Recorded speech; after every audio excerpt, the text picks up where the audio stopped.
Matt Meehan here for IrishBoxingCom. Ravishing Paul Ryan. Some say that ravishing Rick Rude actually inspired you to become the man you are today, and he's still looking down at you, and he's you're like his protege in boxing. I don't know if that's any truth to that, but how are you? No, there's definitely some truth to that, Matt. Absolutely. Thank you. Thanks for having me. Good to be here.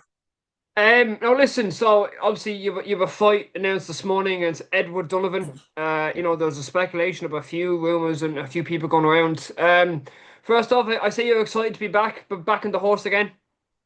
Yeah, absolutely. Kind of a new chapter now for me. I signed with Jay. So I'm gonna be working with Jay, JB Promotions, Butch and stuff like that. So it's exciting times. I'm looking forward to coming back to Dublin, kind of building a bit of a fan base, a bit of momentum. And what a way to start it now that we're fighting a good big 50-50 fight, jumping straight back into it. So really exciting times. Um, have you have you been keeping an eye on Edward through his career? Do you know much about him? I know Edward well. I know himself, Paddy. I know his father. We got on very well with them. Like I was on the same squads with Edward and Paddy since we're 12, 13 years old. We grew up kind of together. Not that I never looked at him as an opponent. I never really looked at anyone specifically as an opponent. But the offer got Jay mentioned the name to me on Thursday, and I said, yeah, absolutely. He got on to Edward, and obviously Edward gave him the same answer. Was Daniel ever a pick? Daniel O'Sullivan? Yeah, I think Daniel's looking to go either for the Irish title, isn't he? He's looking to kind Yeah, of get past that. So I yeah. don't think I wouldn't have got sanctioned with coming off a loss. So I don't think that worked out. But the plan will be get through this fight and then we will look at Irish title in March, I think, or April. Yeah. So that will be the next logical step, I'd imagine, once Daniel's still knocking around holding that title. So I say it's good to kind of get back in the horse after obviously a loss, an unfortunate loss. Mm. And it's nice to come back and active because when obviously some people take a loss, they take a few months off, but it's not with Paul Ryan where it's kind of immediately back on the horse and straight back to the office, I guess. Yeah, there's no point sitting around kind of licking my wounds. Like when I talked to Jay, I said to him, my first fight back, I want to kind of keep going as we were. I don't want to get some tomato in from Bulgaria just to do 6 rounds and sell a few tickets and tick a box. I want my first fight in Dublin to be something with a bit of meaning. I want it to be a real fight. Like I'm gonna have a lot of people coming out, so I want to make this a really good night for everyone involved. And no better way to do it than with a real 50-50 Irish fight. Did you think when you started your pro career it would take you this long to finally fight back in your hometown? I did. I thought it would be a while. To be fair, obviously, when I started, I signed with MTK, and there was no fights for them over in the Republic. I never really thought of it. I try not to plan too much. Like I just whoever's managing me, that's their job. I'm in the ring. That's my job. Um, like, and your team, a great team. You've Big Mark Kennedy, you've Screamer, now Yeah, you've Jay and Butch. So I say it's a good and it's a close circle, and they're advising you in the right way. yeah. It's a great team. We're very close. Like that. I've been with Screamer like since I started with Pete. Even back in 2021, he was under Pete as his number two, and we got on so well, and we really worked so well together. So we're still going, and it's a great team. Mark's there, obviously. Mark's been around the game a long time, and then we got Jay and Butch. So yeah, it's a real winning team. I think I'm very happy with it. And well, just about the WBC tournament briefly. An unreal opportunity, obviously, to get to fly out to Riyadh to compete, to see that prestigious green and gold belt really around. Just talk to me what was Riyadh like and kind of the tournament itself. Yeah, it was great, great experience. Great to go over there, and obviously that's becoming the new mecca of boxing. That's where all the big fights are happening.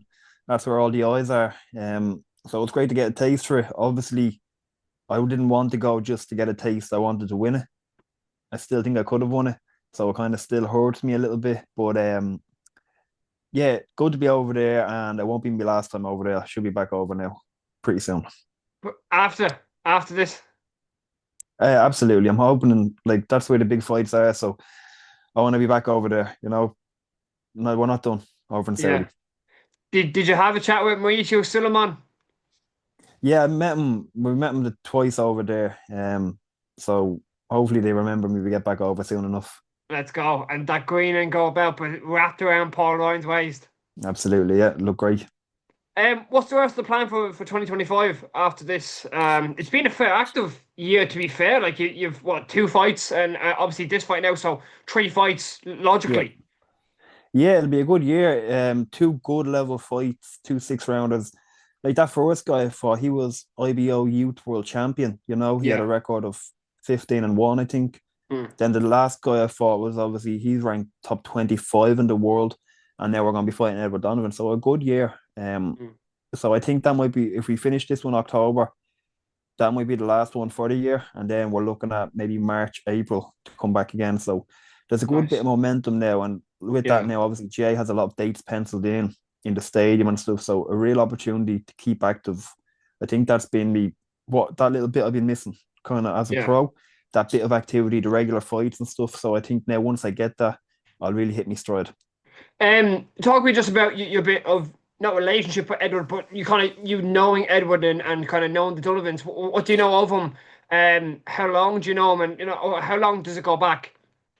Yeah, I know Edward. I know Paddy. I know the father Martin. Like they're from good stock. Obviously, they're good fighting men.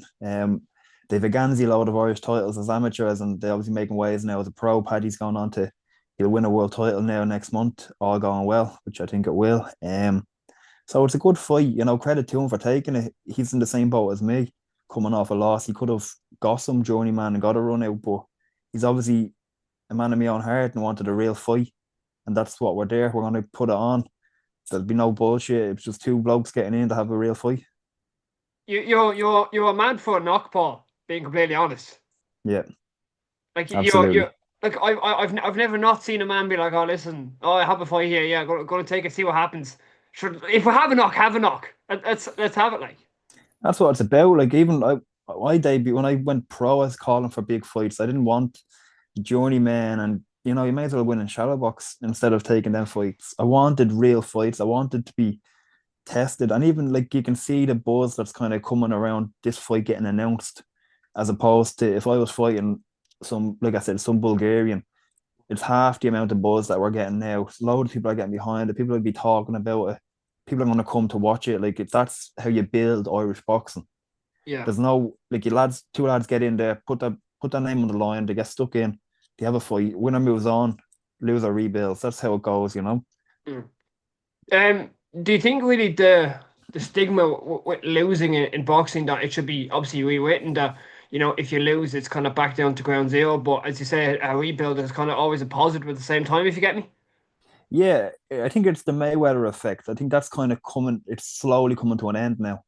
Like you're seeing fighters now, you can get in and you can have a good loss and then you can have a bad win. You know, so you can get in and have a great fight and put it on for 8 or 10 rounds, and you mightn't go your way, but you give the fans what they want to see. You're going to get rewarded and you'll get kept on. You'll go again. I think you're seeing that a lot now with Turkey. He's doing that over in Saudi, and you're seeing a lot of the lads over there. They're getting their chances. They're taking it. They might come short, but they're going to go again. Yeah. Whereas you're not seeing what you're not seeing now is the lads going padding their record up till 25-0, take one fight, lose it, and then they go missing for 2 years, you know? Yeah. Yeah. Paul, one last question on three singular words. What can we expect from you October the 10th against Edward Donovan? Bringing sexy back. On that note, Mr. Ryan, we really appreciate it as always. Thank you so much. Thank you very much, Matt. Appreciate your time.